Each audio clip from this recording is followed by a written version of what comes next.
Le projet d'agroforesterie qu'on a ici à Britannia, c'est sur une superficie de presque 5 arbres.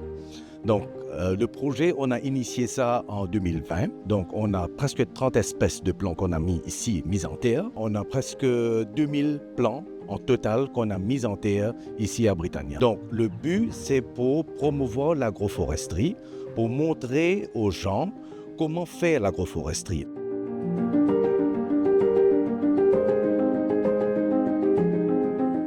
En fait, là, ce que j'ai vu, donc, c'est pas encore une pratique qui est développée dans l'île Maurice et l'effort. Donc, il y a beaucoup d'efforts du projet FARI pour développer, pour mettre au point les systèmes, pour analyser ce qui marche, ce qui ne marche pas, pour essayer de capitaliser. Donc, c'est un projet très important parce que l'agroforesterie pour l'île, pour les îles de l'océan Indien, par rapport au changement climatique, par rapport aux dégâts cycloniques, par rapport à différentes évolutions actuelles, on en a besoin vraiment.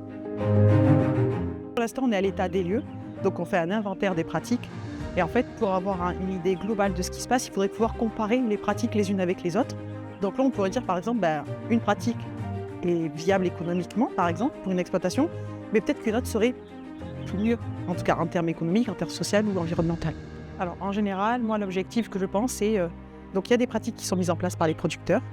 L'idée c'est est-ce qu'elles sont toutes rentables, viables, est-ce qu'elles leur permettent toutes de retirer un revenu ou pas. Et donc ça c'est vraiment la question que moi je vais me poser.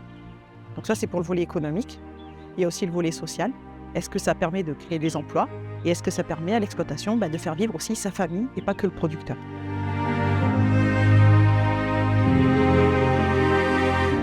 Ce qu'on apprend ici, nous, la délégation comorienne, ce qu'on apprend ici à l'île Maurice, c'est qu'il y a des avancées qui ont déjà été mises en place ici, et des avancées qui vont nous aider, nous aussi au Comores, que ce soit sur la rotation culturelle ou sur l'association culturelle.